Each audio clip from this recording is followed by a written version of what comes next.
레벨 2 픽스드 인컴 같이 공부해 보겠습니다.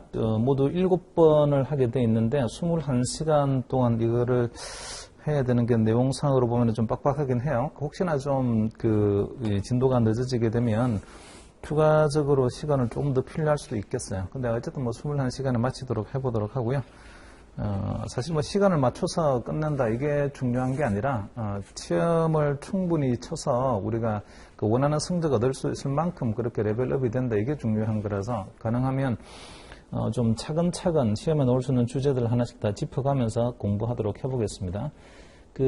먼저 컨텐츠를 한번 보세요. 맨 앞에 페이지 컨텐츠에 우리가 공부해야 될 게 이제 스터디 세션 11, 12 이렇게 아직 뭐 2023년도 그 교재가 안 나왔어요. 2022 교재를 가지고 지금 진행을 할 텐데 LOS가 뭐 바뀐 게 없으니까 내용상으로는 그냥 이걸 하다가 나중에 교재가 나오면 바꾸거나 뭐 그렇게 될 것 같긴 해요. 리딩 28에 The Term Structure and the Interest Rate Dynamic이 있습니다.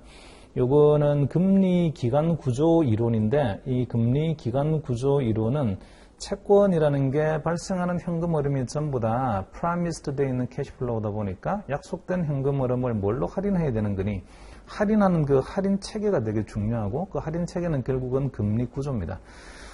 그래서 리딩 28에서는 금리 구조에 대한 거를 좀 공부를 해볼 거고요. 이거는 이제 우리가 레벨 1에서 스팟 금리, 포워드 금리 이런 것들을 공부했는데 뭐 그 이야기들이 계속 반복돼서 한번 나옵니다. 그리고 텀 스트럭처 디오리라는 이자율의 기간 구조를 보게 되면 시장에서 미래의 금리를 어떻게 예상을 하고 있는 건가요? 그걸 갖다가 이제 이론적으로 설명해 볼 수가 있는데 그게 텀 스트럭처 디오리입니다. 텀 스트럭처 디오리는 과거에 이 전통적으로 시험에 자주 나왔던 주제이긴 한데 지금은 중요도가 좀 많이 떨어졌어요. 다른 주제들이 많이 편입이 되면서 레벨 2에. 그리고 리딩 29에서 공부할 게 Arbitrage Free Valuation Framework이라는 걸 하겠습니다. 차익 거래가 발생하지 않는 가격 구해보세요. 자, 차익 거래가 발생하지 않는 가격은 다른 말로 하게 되면 fair price, 공정 가격 이렇게 말할 수가 있는데 그거는 결국은 어떤 할인율을 쓰냐의 문제입니다. 약속된 현금 흐름이야 바뀔 리가 없고 그걸 뭘로 할인하냐에 따라서 가격들이 막 달라지게 될 텐데 여기서는 이제 할인하는 모형이 바이노미얼 추리 이항 모형을 가지고 채권의 가격을 밸류에이션 해보는 걸 여기서 할 거예요. 그래서 리딩 29에서는 바이노미얼 추리 이자율의 이항 구조가 어떤 건가요? 이거를 여기서는 주로 공부할 거고 그리고 그 이자율의 이항 모형을 이용해서 밸류에이션 쿠폰이 내재되어 있지 않는 스트레이트 본드의 밸류에이션 하는 방법도 여기서 공부합니다. 실제로 한번 밸류에이션도 해보는 거죠. 계산기를 가지고. 그리고 모듈 29.3에 인트레스트 레이트 모델이 있는데 금리 모델이에요. 사실은 금리라는 게 어떤 일정한 상수가 아니고 시간에 따라서 계속 변하는 변수잖아요. 그래서 계속해서 변하는 변수를 어떤 식으로 좀 모델링 할 수 있습니까? 라는 모델이 된 얘기를 여기서 또 봅니다. 그 다음에 리딩 30에서 Valuation and Analysis of Bond with Embedded Option. 자, 이게 되게 중요한 챕터죠. 시험 목적으로도 아주 중요한데, 우리가 리딩 29에서는 옵션이 내재되어 있지 않는 스트레이트 본드의 밸류에이션을 이항 트리를 이용해서 한번 밸류에이션 해봅시다 라는 걸 해봤는데 사실은 29 챕터는요 밸류에이션이 주제라기보다는 이항 트리가 더 주제예요. 그 다음에 실질적인 밸류에이션은 리딩 30에서 옵션이 내재되어 있는 채권을 이항 트리를 이용해서 밸류에이션을 이제 해볼 텐데 여기서 시험이 엄청 많이 나옵니다. 그래서 시험 목적으로 본다면 제일 중요한 챕터다 이렇게 말씀드릴 수가 있습니다. 옵션이 내재되어 있는 채권이라는 게 콜 옵션이 내재되어 있는 콜러블 본드나 또는 풋 옵션이 내재되어 있는 푸트블 본드 이런 것들의 가치 평가 이런 걸 해볼 거고 특히나 여기 이제 시험에 넣을 수 있는 것들이 엄청 많이 있는데 모듈 30.1, 30.2, 30.3, 30.4 다 30.5 다 중요해요. 30.6 그래서 요 리딩 30은 모든 모듈들이 다 시험에 넣을 수 있는 다 각각의 주제들이다 이렇게 생각을 해서 여기서는 좀 디테일하게 정성을 많이 쏟아서 시간을 좀 보내야 될 것 같습니다. 그리고 리딩 31은 크레딧 애널리시스 모델이 있어요. 신용 리스크. 우리가 이제 보고자 하는 채권은 국채는 아니에요. 그러니까 위험이 내재되어 있는 디폴트 위험이 내재되어 있는 채권인데 디폴트 위험이 내재되어 있는 채권의 신용 위험을 어떻게 분석하는 겁니까? 라는 게 이제 여기서 같이 공부를 해보도록 하겠습니다. 그래서 요것도 레벨 2에서 등장하는 레벨 1에서는 이런 주제가 사실은 거의 없었고 펀더멘탈 애널리시스라는 게 있긴 있지만 신용 위험을 분석하기 위한 그런 주로 이제 재무제표 보는 거 이런 걸 했는데 리딩 31이 이제 본격적으로 신용 위험을 다루는 주제가 리딩 31입니다. 그래서 뭐 출제자라고 하게 되면 레벨 1과 레벨 2가 확실히 달라야 되는데 많은 내용들이 다른데 그 중에서도 이 크레딧 리스크는 그전에 없었던 주제가 이게 또 등장을 하는 거라서 이것도 이제 되게 시험 목적으로는 되게 중요한 챕터이긴 해요. 자, 그리고 그 리딩 32에 나와 있는 크레딧 디폴트 스왑이요. CDS라고 하는 신용 부도 스왑은 이것도 파생 상품입니다. 근데 이제 우리가 알고 있는 forward, futures 이런 거, swap 이런 일반적인 그런 거, 옵션 이런 거하고는 다르게 신용 위험을 커버하기 위한 파생 상품이에요. 그래서 이거는 레벨 2에서만 이게 다시 이제 좀 디테일하게 등장을 해 있고 레벨 3 가면 또 이것도 밸류에이션 하는 것도 좀 나오긴 합니다만 어쨌든 레벨 2에서 되게 중요한 주제 중에 하나라서 얘도 이것도 분명히 또 시험에 나올 거예요. 그래서 시험 나올 거는 뭐가 있니라고 한번 다시 보게 되면 사실상 이 레벨 2에서는 굉장히 많은 내용들을 굉장히 광범위한 주제들을 다 다루고 있다 보니까 픽스 인컴에서 레벨 1보다는 굉장히 점프업을 하고요. 그리고 점프업을 하는 게 내용상으로도 보게 되면 되게 깊이가 좀 깊어지고, 그 다음에 커버리지도 보면 되게 넓게 퍼집니다. 그러니까 출제자 입장에서는 시험에 넣을 수 있는 소재가 굉장히 많아져 있는 게 레벨 2 채권이에요. 그래서 하여튼 중요도로 본다면 어쨌든 리딩 30이 아주 최고로 중요하다 이렇게 말할 수가 있고, 그 다음에 그 나머지 28, 29, 31, 32 이 챕터들은 거의 동등하게 중요합니다. 동등하게. 그래서 어떤 챕터 하나를 빠뜨리고 그냥 가자 이렇게 할 수도 없고 가볍게 스치듯 지나가도 됩니다. 그런 챕터는 하나도 없습니다. 레벨 2 채권은 좀 긴장하면서 전체적인 주제를 하나씩 꼼꼼히 봐야 되는 그런 문제가 있어요. 부담스럽죠. 그래서 CFA 시험을 치고 나면은 CFA 협회에서 글로벌 리서치 같은 걸 하거든요. 글로벌 서베이를 해요. 이번에 나온 시험 중에서 가장 어려웠던 과목이 뭐니? 이렇게 이제 글로벌 폴 같은 걸 하는데, 거기서 레벨 2 같은 경우는 채권 픽스드 인컴이 항상 부동의 1입니다. 난이도 면에서 제일 어려웠어요. 이렇게 다 평가를 해요. 주제가 많기 때문이기도 하고, 그게 또 레벨 1에 비해서는 체감적으로 느끼기에도 이 뎁스가 굉장히 점프를 하기 때문입니다. 그래서 좀 생각을 하면서 공부를 해야 돼요. 레벨 2 채권에 와서는. 자, 이제 페이지를 넘기셔서 1페이지에 리딩 28에 The Term Structure and the Interest Dynamics라는 거 한번 볼까요? 이자율의 기간 구조를 여기서 이제 한번 공부를 해보게 될 텐데, 거기 Introduction에 보시면 두 번째 문장에서 Understanding the Term Structure of Interest Rate, i.e. the graph of interest rate at different maturity is one key to understanding the performance of economy. 앞으로 경제가 어떻게 될 거니? 이걸 보는 방법 중에 하나가 금리 구조를 보자. 이것도 되게 미래의 경제가 좋아질 거다, 나빠질 거다 이런 걸 갖다 판단할 수 있는 되게 중요한 지표이기도 합니다. 이게 이제 different maturity라고 했으니까 만기가 다른 금리 있잖아요. 그러면 1년짜리 금리가 있고 5년짜리 금리가 있다. 이렇게 보면 1년짜리 금리보다는 5년짜리 금리 당연히 높겠죠. 그리고 우리는 그걸 이제 장단기 금리 차라고 하는데, 그 장단기 금리 차이를 보게 되면 앞으로 경기가 좋아질 거다, 경기가 나빠질 거다 이런 걸 갖다가 좀 미리 있잖아요. 선행 지표로 그걸 활용할 수가 있습니다. 자, 먼저 거기 밑에서 금리 종류들이 이제 나오는데 스팟 레이트라는 거 봅시다. 스팟 레이트. Spot rates are the annualized market interest rate for single payment to be received in the future. 이거는 연간으로 환산한 금리인데, 나중에 미래에 받는 게 싱글 페이먼트, 돈 한 번만 받는 거다. 그런 것들은 제로 쿠폰 본드죠. 그러니까 제로 쿠폰 본드의 할인율이 뭡니까? 그게 스팟 금리입니다. 그걸 이제 연간으로 표시하죠. 이 제로 쿠폰 본드가 설사 90일짜리 채권이라고 하더라도 90일짜리 할인율을 연율로 환산하게 되면 얼마입니까? 이렇게 표시를 합니다. 자, 그리고 generally we use spot rates for government securities to generate the spot rate curve. 줄거 놓으세요. 자, 이것도 그냥 무심결에 지나갈 수 있는데, 우리가 앞으로 스팟 금리 구조 말해 볼게요 라고 말할 때는 그 스팟 금리는 어떤 채권의 스팟 금리냐면 국채의 스팟 금리입니다. 그러니까 국채는 디폴트 위험이 없잖아요. 그러니까 순수하게 화폐의 시간 가치를 보여주는 가장 기본적인 금리다 이렇게 말을 할 수 있어서 앞으로 스팟 금리라고 하게 되면 그 스팟 금리는 전부 다 국채의 스팟 금리입니다. 자, 그리고 밑에서 forward 금리라는 것도 있죠. forward 금리는 an interest rate for a loan to be made at some future date. 나중에 어떤 미래 기간 동안에 내가 돈을 빌린다라고 하게 되면 그 기간 동안에 얼마를 금리를 적용해야 되는 겁니까? 그게 이제 프로드 금리죠. 페이지 좀 또 넘겨보세요. 이 책이요, 그다지 친절하지 않아요. 되게 좀 복잡하게 설명도 돼 있고, 노테이션도 복잡하기도 하고, 그래서 공부하는 사람 입장에서는 그렇게 그렇게 좋은 책은 아닌 것 같습니다. 스팟 금리하고, 그 다음에 포워드 금리하고 이렇게 한번 비교를 해보면, 레벨 1에서 이미 했으니까, 이거 이제, 예를 들어서 이렇게 세 개의 구간이 있어요. t = 0 시점 1, 2, 3 이렇게 해서 3년까지 이제 세 개의 구간이 있다라고 합시다. 여기가 현재예요. 이제. 자, 그러면 우리는 이런 걸 알고 있죠. 여기다가 이렇게 이제 긴 말뚝을 하나 세워서 이 제로 시점에서 시작해서 1시점까지 있잖아요. 그죠? 한 번에 가는 금리 얼마인가요? 그런 것들이 1년짜리 스팟 금리입니다. 1년짜리 스팟 금리. 그 다음에 현재 시점에서 또요, 두 번째 구간까지 갈 때에 연평균 어떤 속도로 돈이 불어나는 겁니까? 그게 2년짜리 스팟 금리예요. S2라고 표현할 수 있죠.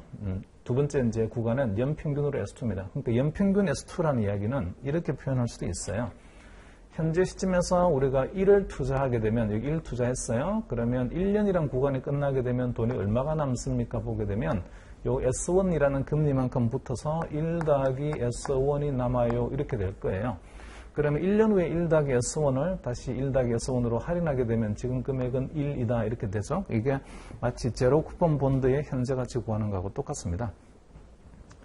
자, 그 다음에요. 두 번째, 여기서 1 투자하게 되면 나중에 2년 후가 되게 되면 돈이 얼마가 남습니까? 자, 그렇게 하게 되면 이게 우리가 S2가 연평균 금리라고 했으니까 1 투자하게 되면 2년이 지나고 나면 1 더하기 연평균 S2니까 S2의 제곱만큼 남아요. 이렇게 된다고요. 이 말이 이해되시는 거죠?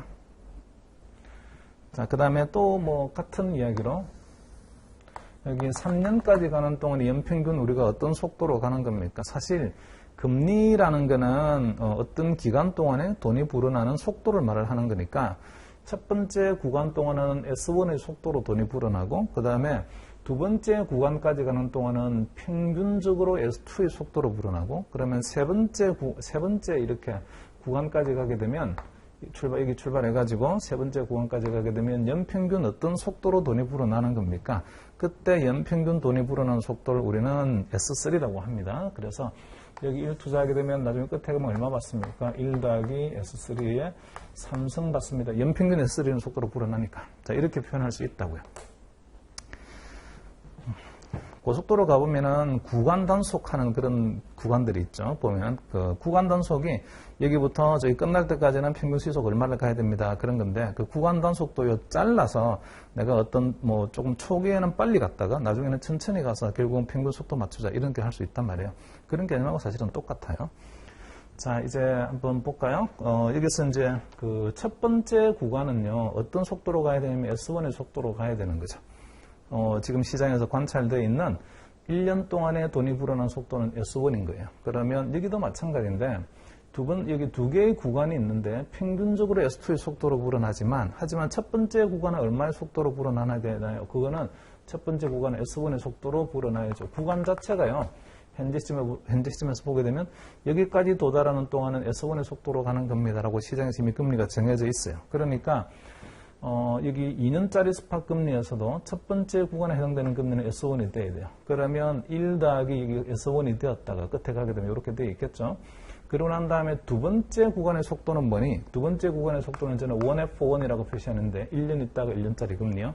그 속도로 다시 불어나면 평균적으로는 S2의 속도로 불어나는데 이렇게 말할 수가 있어요. 그러면 이걸 가지고 두 번째 끝만 가지고 이렇게 보게 되면 1 더하기, 자, 여기서 1 투자했어요. 뒤에 가면 얼마만큼 되어 있을 거냐면 1 더하기 S1이 되어 있겠죠. S1. 거기까지 불어난 상태에서 또다시 이 구간에 진입하게 되면 무슨 속도로 불어납니까?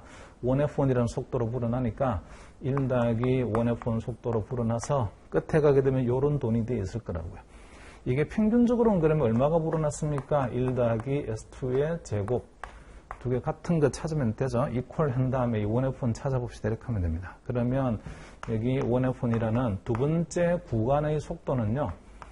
이렇게 표현할 수 있을 거예요. 자, 1 더하기 S2의 제곱을 1 더하기 S1으로 나누어서 빼기 1 하자. 이렇게 쓸 수가 있겠고, 더불어서 만약에 우리가 그 S1과 1F1이라는 걸 안다라고 하게 되면, 그러면 그거는 결국은 두 구간에 정해져 있는 속도인 거죠. 두 구간에 정해져 있는 속도를 알게 되면 평균적으로 어떤 속도입니까? 평균도 구할 수 있습니다. 그래서 이 평균 속도가 지금 S2잖아요. S2에 관한 식으로 쓰게 되면 S2는 이렇게 되죠.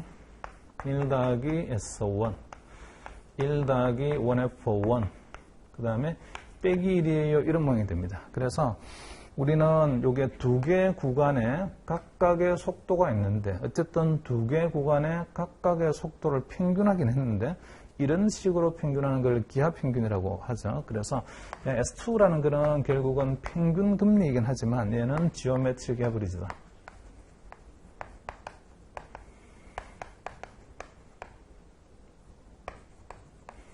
이렇게 표현할 수 있죠. 두 개의 구간의 기하평균 금리, 그게 이제 S2입니다.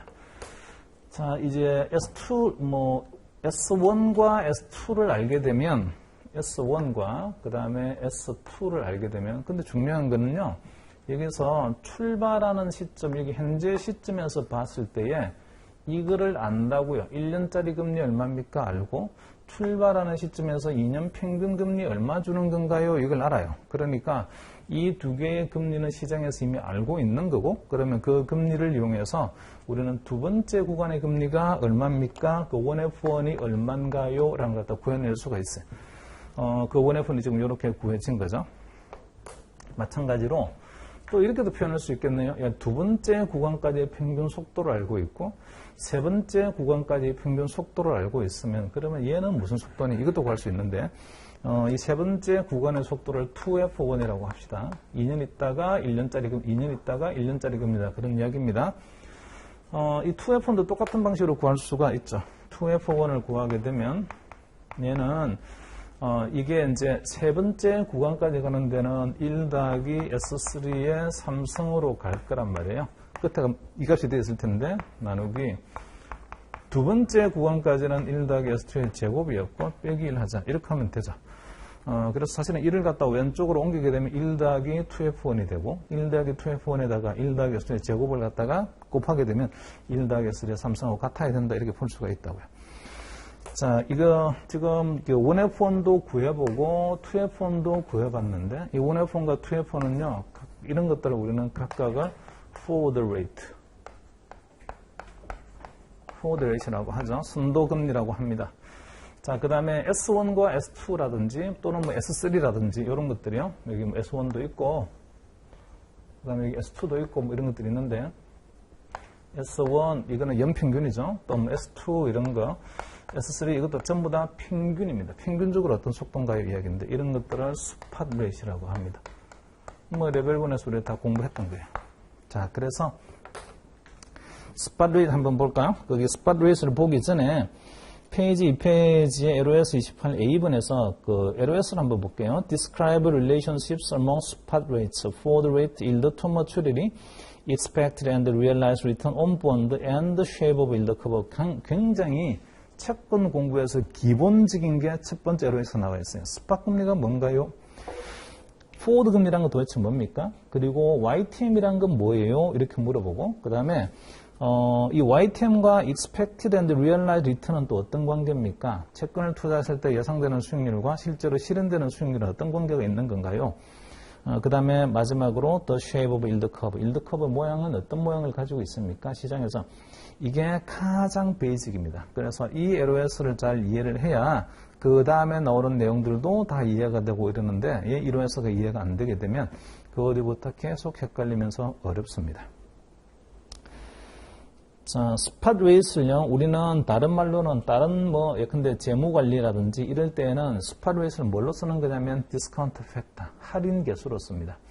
그래서 1년 뒤에 들어오는 돈은 뭘로 할인하면 됩니까? 여기 1 더하기 S1으로 할인하면 됩니다. 이렇게 하면 되고 2년 있다가 들어오는 이 돈은 뭘로 할인하면 됩니까? 연평균 S2로 할인하면 되는 거니까 1 더하기 S2의 제곱으로 할인하면 됩니다. 이런 것들이 일종의 디스카운트 팩터라고요.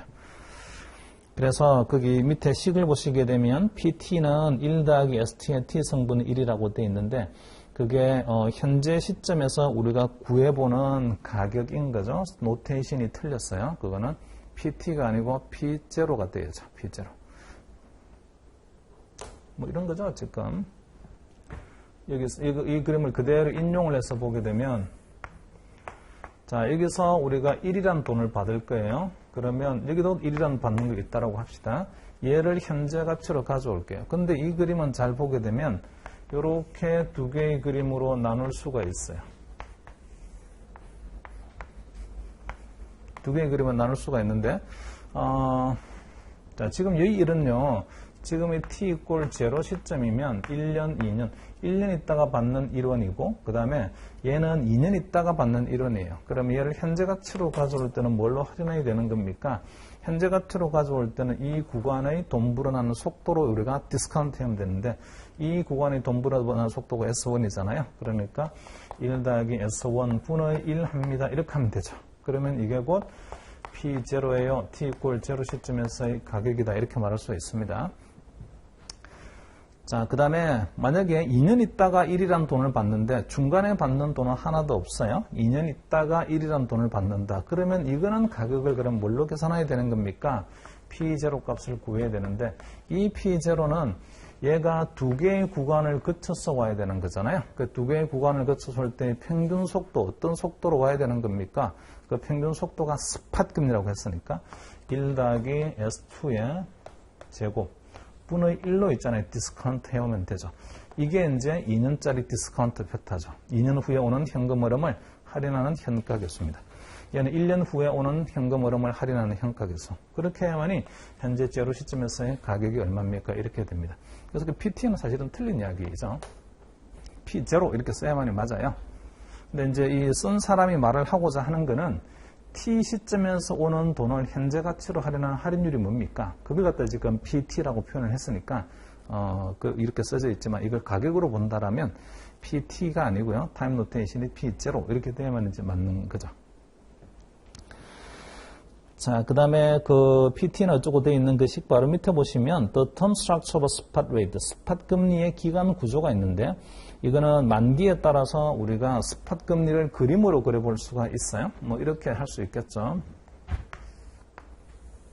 이것도 레벨 1에서 우리가 했던 주제이긴 한데 자, 1년 후에 들어오는 돈 있어요. 1년 후에 1이란 돈이 들어온다. 그러면 그거는 뭘로 할인해야 되는 겁니까? 1년짜리 스팟 금리로 할인을 해야 되고 하나의 구간에 해당되는 요 구간에 해당되는 속도로 있잖아요. 디스카운트 해오자 이렇게 하면 됩니다.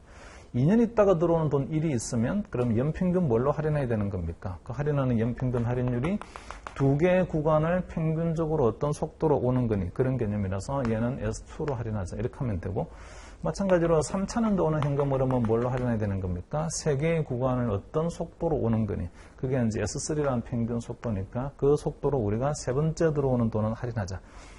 그렇게 해서 그림을 그리게 되면 우상향의 모양이 나오고 얘가 스팟 금리를 그린 거니까 스팟 레이트 커브라고 하죠. 자, 스팟 레이트 커브는요. 얘는 연평균의 개념입니다. 연평균. 평균적으로 보게 되면 첫 번째 구간 통과하는 거는 S1으로 통과하는 거지만 두 개의 구간은 평균적으로 무슨 속도로 돈이 불어나는 겁니까? S2의 속도로. 세 개의 구간을 그러면 평균적으로 어떤 속도로 불어나는 겁니까? S3의 속도입니다. 자, 이게 이제 항상 시장에서는요, 대부분의 경우에 upward sloping, 우상향의 구조를 가지고 있습니다. 자, 이게 잘 구분을 하셔야 되는 게 스팟 금리는 연평균의 개념이에요. 그러면 여기서 한번 생각을 해볼게요. 지금 우리가 있는 게 t 이꼴 0 시점, 여기가 현재잖아요. 현재 시점에서 1년짜리 금리는 이거는 제로 쿠폰 금리입니다. 무이표채로 할인할 때는 뭘로 할인해야 되는 겁니까? 그 다음에 2차년도에, 여기는 1차년도 돈 안 받고 2차년도에만 돈 받는 거는 그럼 뭘로 할인해야 되는 겁니까? 연평균으로 S2로 할인. 세 번째 받는 거는 연평균 S를 할인한다. 이렇게 할 수 있다고요. 자, 이제는 나누어 볼 텐데, 나눠 봅시다. 만약에 제가 여기서 1이라는 돈을 투자하게 되면 나중에 이자가 얼마 붙는 겁니까? 요 끝에 가게 되면 S1만큼 붙는 거잖아요. 이만큼 붙는 거죠. 그래서 1차년도 말에는 내가 받는 이자는 S1 받을 거다. 이렇게 생각할 수 있고, 2차년도는 그럼 이자 얼마 받습니까? 해볼 수 있는데, 2차년도의 이자는요, F1이죠.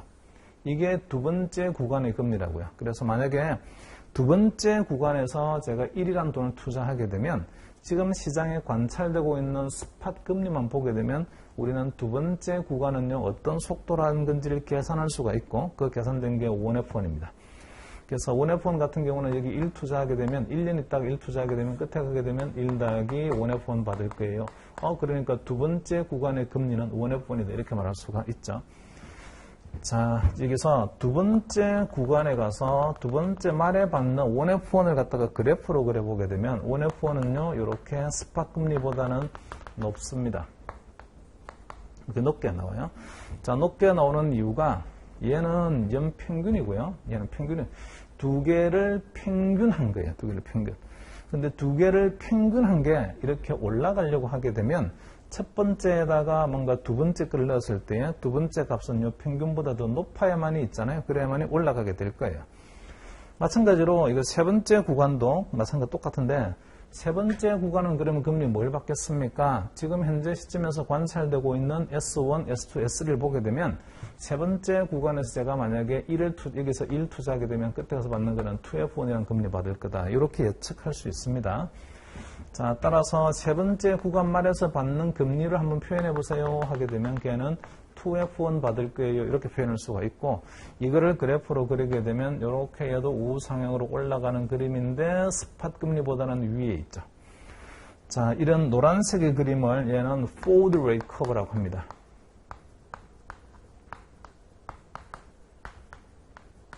forward rate curve, 선도 금리 커브라고 하죠. 자, 이 forward 금리는요, 잘 구분을 하셔야 될 게 스팟 금리는 연평균이고 평균 금리를 말을 한 거예요. 두 개 구간 또는 세 개 구간의 평균 금리가 뭐니? 이렇게 표현한 거고, 포워드 금리는 각 단위 기간별 금리를 표현한 겁니다. 그래서 이 포워드 기간은 단위 기간별 금리다 이런 거죠. 연평균이 아니고. 그래서 단위 기관별로 첫 번째 구간, 두 번째 구간, 세 번째 구간, 그 각각의 단위 기간별 금리를 표현한 게 포워드 금리인데, 그 단위 기간별 금리가 계속 올라가는 구조가 되게 되면, 그러면 평균을 구한 값도 계속해서 올라가는 구조가 돼야 되고, 근데 평균이 이렇게 올라가려고 하게 되면 뒤집어 말하게 되면 그 평균에 해당되는 것보다는요, 2년 평균에 해당되는 것보다는 첫 번째 값과 두 번째 값, 두 개를 갖다가 평균했더니 이거 나와. 이렇게 돼야 되는 거라서 항상 평균보다는요, 요 새로 들어오는 값이 더 높은 값이 돼야 됩니다. 그리고 2년 평균이 요건데 3년 평균이 이거 됐다고? 그럼 2년 평균에다가 세 번째 값은 뭐니? 얘를 갖다가 집어넣어서 얘하고 얘 두 개 평균했더니 이렇게 됐어. 이런 구조가 돼야 되는 거니까 항상 스팟 금리 커브가 우상향의 모양을 가지고 있으면 단위 기간별에 해당되는 포워드 금리도 계속 우상향의 구조를 가지고 있습니다. 그리고 여기서 여기 S1과 S2, S3 이 세 가지 또는 S1은 사실은 이렇게도 표현할 수가 있죠. F처럼 표현하게 되면 S1은요, 0 시점에서부터 시작해서 1 시점까지의 단위 구간 금리다. 이렇게 표현할 수 있습니다. 요거는 이제 1 시점 후에 첫 번째 구간 끝나고 난 다음에 다음 하나의 구간에 대한 금리. 이거는 두 번째 구간이 끝나고 난 다음에 그 다음에 하나의 구간의 금리. 이렇게 표현할 수 있단 말이에요. 근데 이런 금리들은요, S1, S2, S3라든지 또는요, 0F1, 1F1, 2F1이라는 거는 사실 보게 되면 현재 시점에서 이미 다 관찰이 되고 있는 것들입니다. 그래서 현재 시점에서 금리 구조가 이렇게 우상향으로 올라가고 있다고 금리 구조를 표현할 때는 스팟으로 표현할 수도 있지만 스팟 금리로 또는 포워드 금리로도 할 수 있다고요. 평균 금리를 표현해봐 이렇게 할 수도 있고 단위 기간별로 쪼개봐 이렇게 할 수도 있습니다. 자, 그래서 이런 스팟 금리나 포워드 금리는요, 사실상 보게 되면 우리한테 주는 정보가 똑같은 정보를 주고 있어요. 하나는 평균, 하나는 단위 기간을 쪼갰을 뿐입니다. 자, 왜 이게 우상향인가요? 지금 두 개의 금리 구조를 보게 되면 이 두 개의 금리 구조는 어쨌든 upward sloping, 우상향의 구조를 가지고 있는데 이게 어떤 의미지라는 거죠. 임플리케이션. 얘가 주는 의미가 도대체 뭐야? 이걸 나중에 설명하는 게 term structure theory예요. 이자율의 기간 구조 이론. 나중에 뒤에 가서 이제 이 챕터에서 공부하시게 될 거예요. 자, 거기 또 이 페이지에서 forward rate이라는 거 볼까요? forward rate이라는 거는 annualized interest rate. 이것도 연간으로 표시한 금리다. 어쨌든 forward rate는 근데 단위 기간 금리죠. 하나의 단위 기간 금리. 근데 그걸 항상 연간으로 표시합니다. 그리고 그 두 번째 문장에서 보시게 되면 term structure of forward rate is called the forward curve. 이걸 갖다가 forward curve라고 합니다. 제가 이제 표현하기로는 요 글이 노란색으로 그렸는데 이 노란색으로 forward curve라고 해요. 자, 페이지 3페이지에서 yield to maturity를 한번 보도록 합시다. 자, as we have discussed, yield to maturity or yield of zero coupon bond with maturity T is a spot interest for maturity of T. However, for a coupon bond, if a spot rate curve is not flat, the YTM will not be the same as the spot rate. 되게 중요한 표현을 해놨네요. 두 번째 문장에서. However 다음에 나와 있는 말은 되게 중요합니다. 별표 해놓으세요. 자, 쿠폰 본드인 경우에는 스팟 금리가 플랫하지 않으면, 여기 보세요. 스팟 금리 구조가 지금 플랫하지 않죠. Up the slope, 우상향으로 올라가고 있잖아요. 모양이 그렇다고요. 그런데 스팟 금리가 not 플랫하지 않다라고 하게 되면 the YTM will not be the same as the spot rate. YTM과 스팟 금리가 같을 리가 없습니다. 자, 이거는 이런 뜻이기도 해요.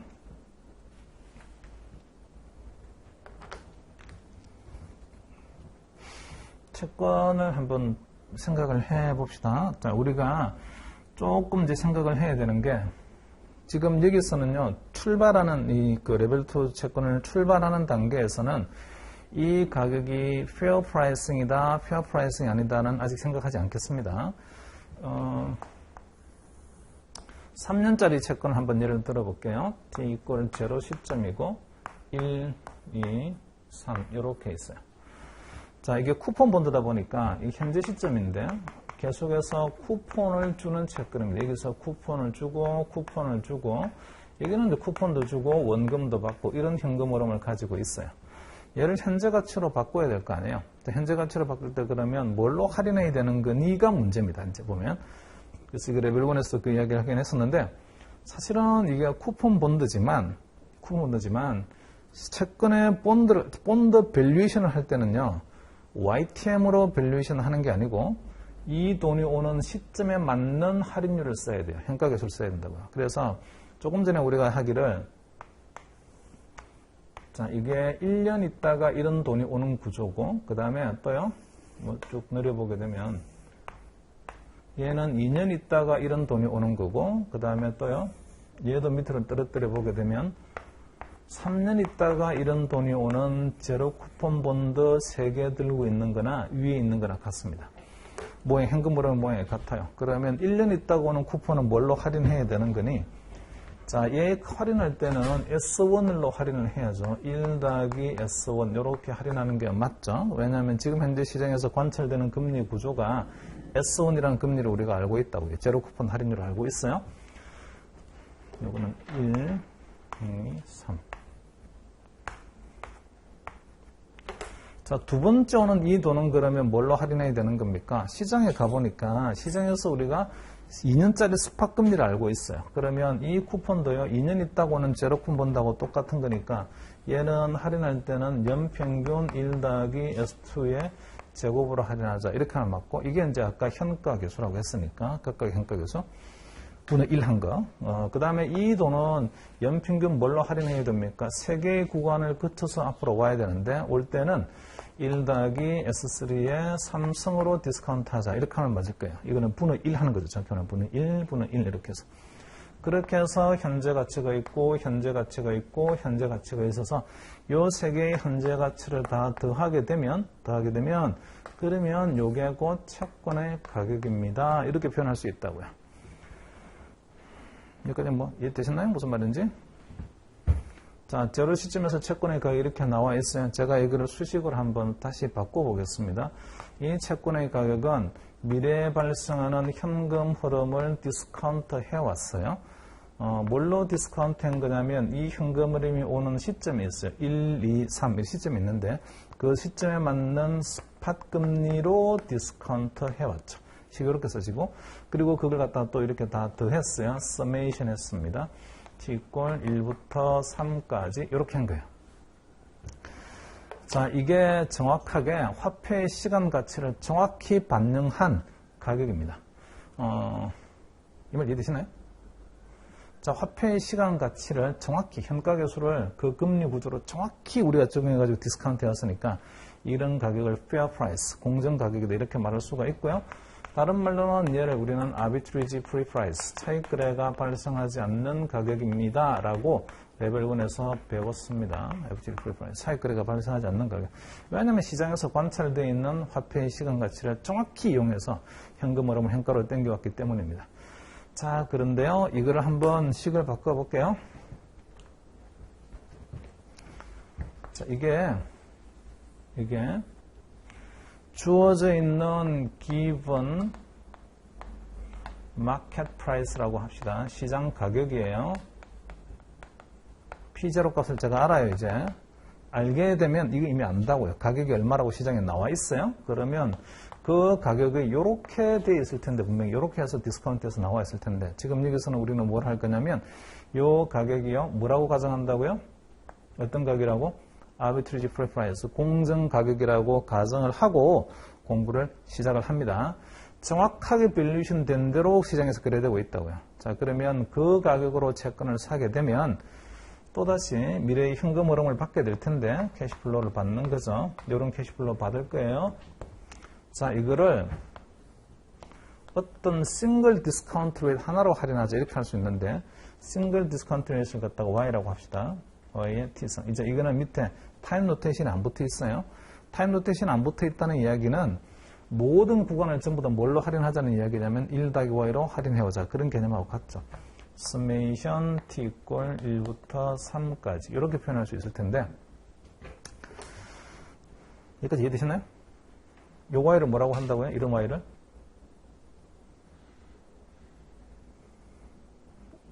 YTM yield to maturity 라고 하는데 이 yield to maturity는 잘 보세요. 구하려면 뭘 알아야 되는 거예요? yield to maturity 구하려고 하게 되면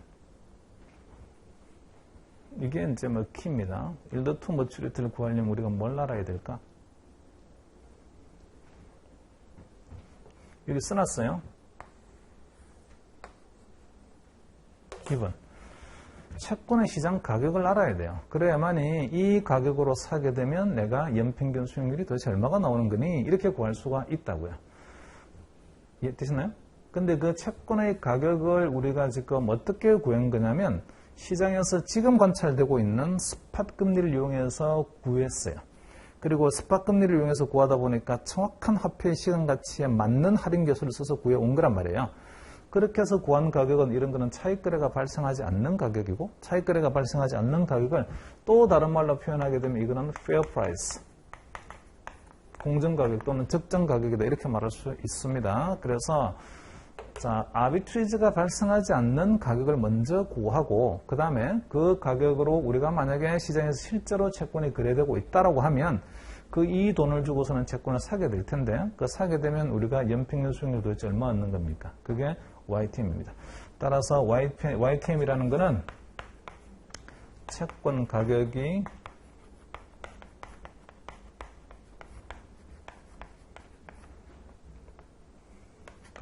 주어졌을 때가 반드시 있어야 돼요. 주어졌을 때 채권 가격이 주어졌을 때 그 가격으로 채권 매입했을 경우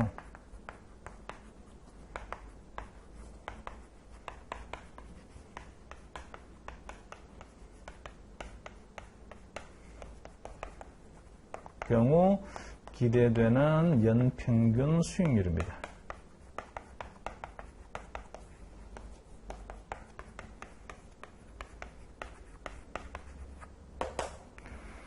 자, 다시 YTM은 구하려면 뭐 알아야 된다고요? 이거 되게 중요해요. 채권의 시장 가격이 주어졌을 때 채권의 시장 가격이 주어져야 YTM을 구할 수가 있습니다. 자, 그리고 당분간은 어떻게 채권의 시장 가격을 우리가 말을 할 거냐면 채권의 시장 가격은 전부 다 이렇게 계산이 되었다. 스팟 금리를 이용해서 계산이 되었다. 따라서 채권 가격이 맞다, 틀리다에 대해서는 이론의 여지가 없다. 채권 가격은 다 그냥 맞는 거다. 지금 나와 있는 채권의 시장 가격. 이렇게 가정할 거라고요. 여기까지 이해됐나요? 자, 그럼 이건 이제 비교를 하나 해야 되는데요. 이 YTM은 금리의 개념인가요? 일루트 머추리티가 금리의 개념입니까? 아니, 이게 되게 중요하다니까?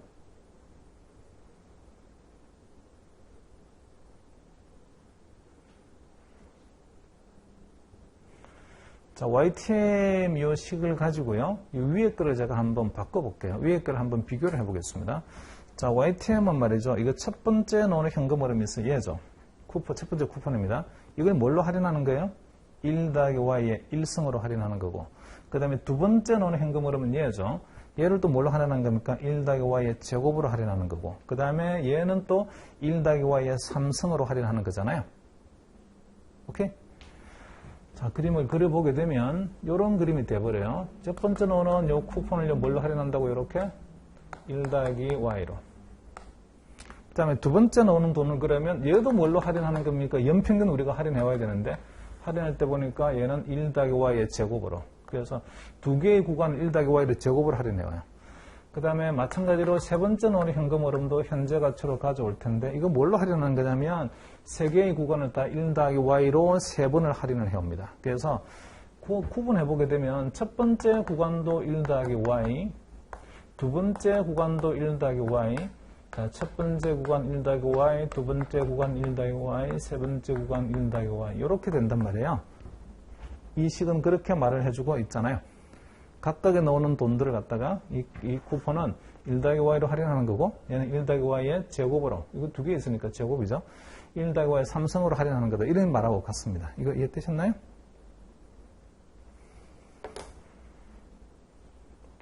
이거 금리 구조하고 맞나요?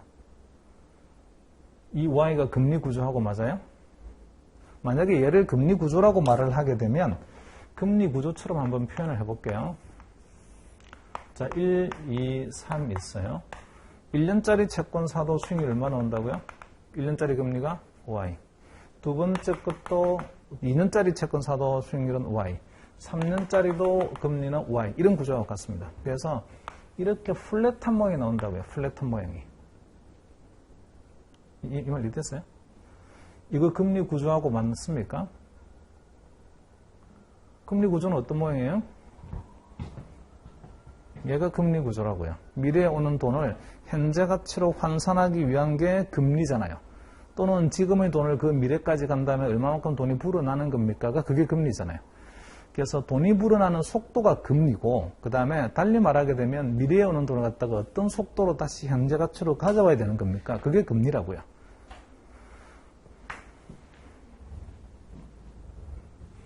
그러면 이 YTM은 금리가 아니죠.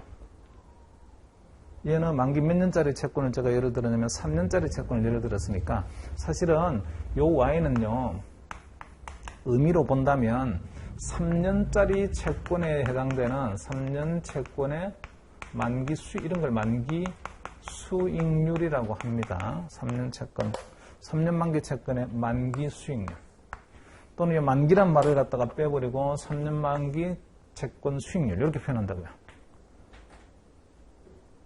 이것도 이해되시나요?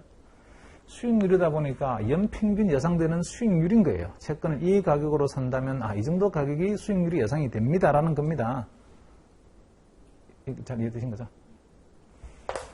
자, 그래서 헷갈리지 말자고요. 자, YTM은 금리의 개념이다 아니면 수익률의 개념이다. 수익률의 개념입니다. 채권을 밸류에이션 할 때는 뭘로 밸류에이션 해야 된다고요? 수익률로 밸류에이션 하는 게 아니고 미래에 들어오는 돈들을 현재 가치로 할인하기 위한 할인율을 써야 되는 건데 그 할인율이 곧 금리 구조라니까요. 됐나요? 순서를 좀 기억을 하시자고요. 채권의 밸류에이션은 이렇게 합니다. 얘예요. 제가 아까 밸류에이션 했던 걸 보시게 되면 채권의 가격을 어떻게 구하는 겁니까? 채권의 가격은 이렇게 ST라는 스팟 금리를 이용해서 구하는 겁니다.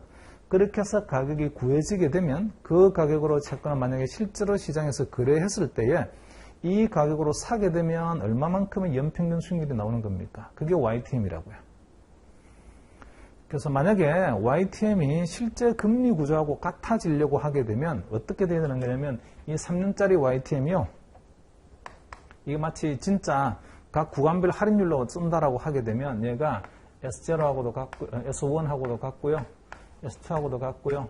S3하고도 같아야 돼요. 이렇게 된다고요. 자, 이게 스팟 금리 구조인데 스팟 금리 구조가 플랫하다라고 하게 되면 이 YTM도 그냥 금리 구조하고 같습니다. 이렇게 말할 수가 있을 텐데 얘가 YTM하고 스팟 금리 구조하고는 같지 않잖아요, 지금. 그래서 다시 보시면 3페이지 두 번째 문장에 however, for a coupon bond, if a spot rate curve is not flat, spot curve가 플랫하지 않다라고 하게 되면 the YTM will not be the same as the spot rate. 같을 리가 없죠. 스팟 금리하고 YTM하고 같을 리가 없습니다. 이거 이해되셨습니까? 자, 그래서 example 한번 볼게요. spot rates and yield for coupon bond. compute the price and the yield to maturity of a 3-year 4% annual pay. $1,000 face value bond given the following spot rate curve. 자, 거기서 given에 동그라미 치시고 별표하세요. 그리고 문장을 다시 한번 잘 째려봅니다. 거기 순서를 보니까 compute price, 가격 계산하세요. 먼저 순서가 가격 계산해야죠. 그 다음에 and yield to maturity, 그리고 난 다음에 YTM 계산해 보세요. 근데 그렇게 하면 조건이 뭐가 있다고요? 기본 마켓 프라이스 또는 마켓 프라이스를 주거나 또는 스팟 금리 구조를 주거나. 스팟 금리 구조를 주게 되면 우리가 바로 밸류에이션 할 수 있잖아요. 가치 평가할 수 있다고요. 자, 시험에서 그러면 뭐가 나오겠습니까? YTM 구하라고 하게 되면은요. 스팟 커브 주겠죠. 스팟 커브 주고 채권의 현금 흐름 정보를 준 다음에 네가 P0 값 구할 수가 있니? 한번 보자. 그리고 P0 값을 구하게 되면 그 P0를 샀을 때 기대되는 연평균 수익률도 구할 수가 있는 거니? 이렇게 물어볼 거라고요. 자, 스팟 금리를 S1, S2, S3를 줬죠. 그럼 이걸 가지고 채권의 가격 밑에 캘큘레이트 할 수 있습니다. 922.64달러가 나와 있어요. 자, 이 922.64달러를 뭐라고 한다고요? 여기서 P0죠. 922.64달러를 Arbitrage Free Price, 차익 거래가 발생할 수 없는 가격. 차익 거래가 발생할 수 없는 가격을 우리는 Fair Price, 공정 가격으로 합니다. 특정한 가격으로 밸류에이션 되어 있으니까 차익 거래가 발생할 리가 없죠. 자, 이렇게 가격을 구했어요. 922.64. 이게 fair pricing을 한 거라고요. 그래서 실제로 시장에서 922.64로 거래되게 되면 그러면 나는 이 채권을 이 가격으로 사게 될 텐데 그러면 3년 동안에 기대할 수 있는 연평균 수익률이 얼마입니까? 구할 수가 있죠. 그게 YTM이라고요. 계산 가지고 할 수 있는 거죠. 이제 N 자리에다가 뭘 넣어요? PV 자리에다가 채권 가격 넣어 이렇게 해가지고 컴퓨터 I by Y 합시다. 이렇게 할 수 있잖아요. 그리고 밑에서 Note that yield on 3-year bond is a weighted average of a 3 spot rate. 그래서 이것도 보게 되면 이 YTM이라는 것도 여기서 말하는 yield가 YTM인데 6.94%, 6.94% 보게 되면 어떤 평균의 개념입니다. 연평균 수익률의 개념이에요. 연평균 얼마를 받는 건가요? 이런 건데 문제는 뭐냐면 이것도 보세요. 요 그림만 봅니다. 자, 다시 스팟 금리는 연평균이라고 했죠. 스팟 금리는 연평균 금리잖아요.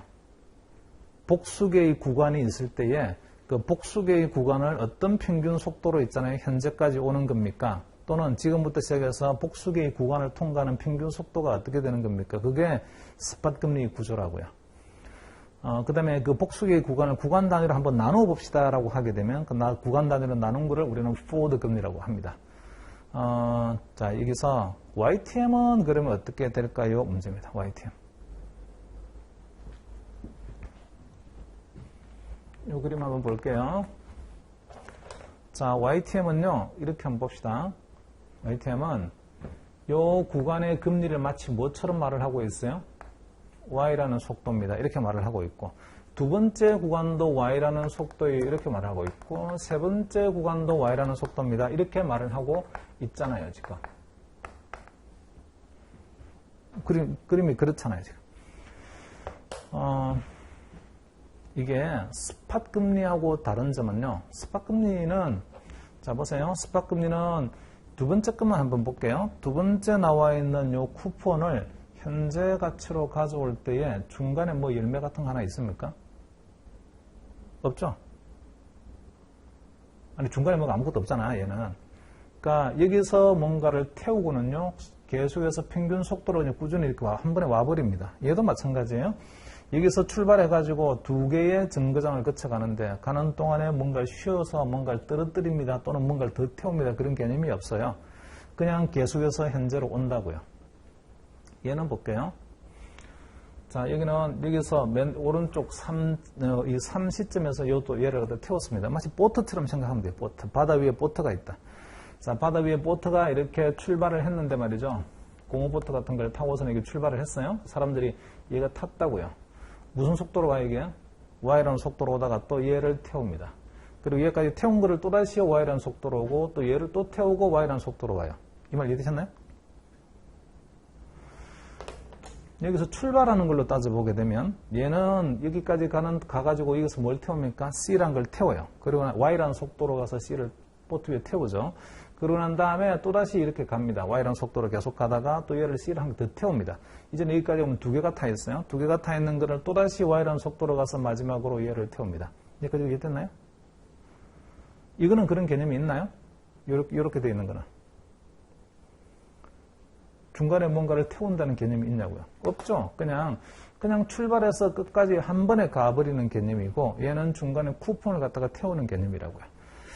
자, 보시게 되면 잘 이해가 안 되면 다시 해볼게요. 여기 사람이 탔어요.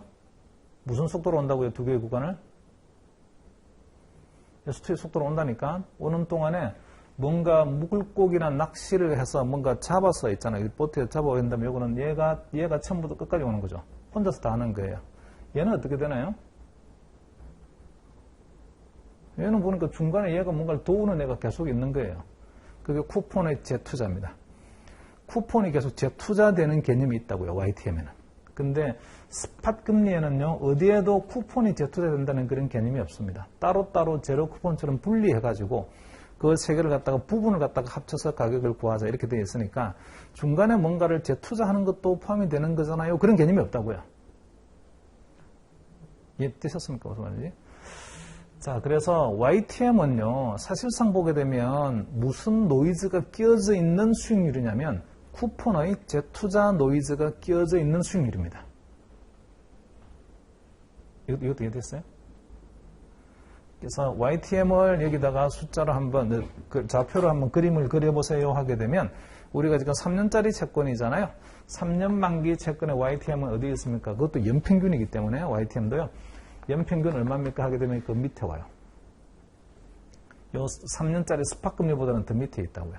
그 다음 마찬가지로 만약에 우리가 2년짜리 채권에 투자하게 되면 2년짜리 채권은 각각 1년짜리 스팟과 2년짜리 스팟을 이용해서 가격을 밸류에이션 했을 텐데 그 2년짜리 채권의 가격을 가지고 YTM 구해보게 되면 수익률이 얼마가 나옵니까? 2년짜리도. 그것도 2년짜리 스팟보다는 좀 낮아요. 여기까지 이해됐나요?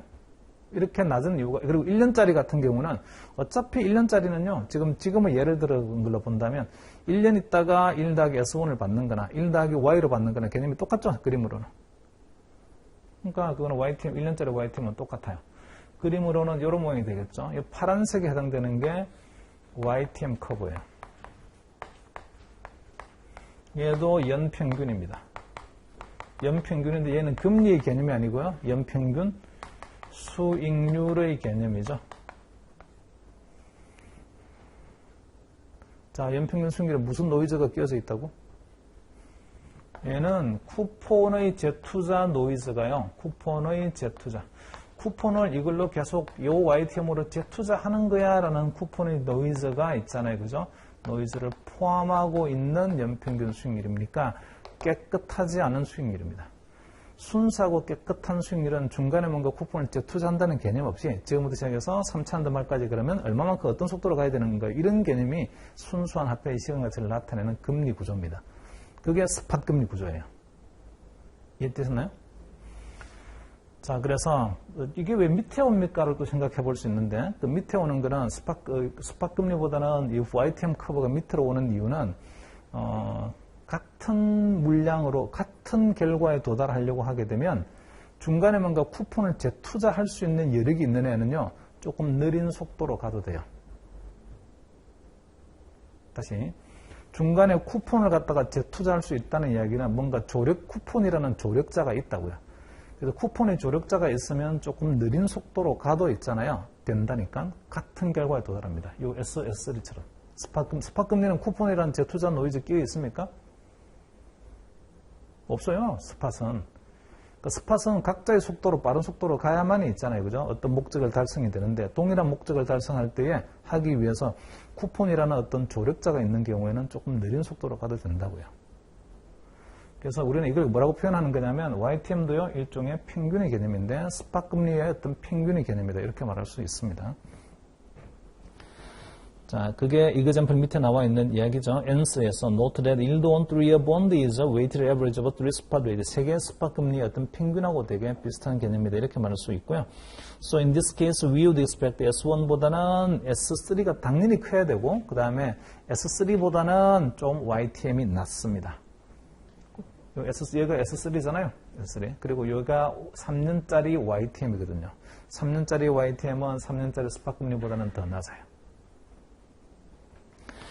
그리고 the yield to maturity Y3 is close to S3. S3하고 되게 상당히 값 자체는 비슷한 값을 가지고 있는데 because the par value dominate the value of bond and therefore Y3 has the highest weight. 왜냐하면 자 여기서 잘 보시게 되면요. 봅시다. 요 위에서 요 위에 그림 보세요. 위에서 현재 출발해가지고 끝에까지 한번 가볼게요. 끝에까지 갔을 때 뭔가 물고기를 이렇게 배를 타고 이렇게 갈 거라고요. 그래서 뭔가 물고기를 잡아야 될 텐데 그 물고기를 잡는 속도가 Y라는 속도로 잡는 거죠 지금.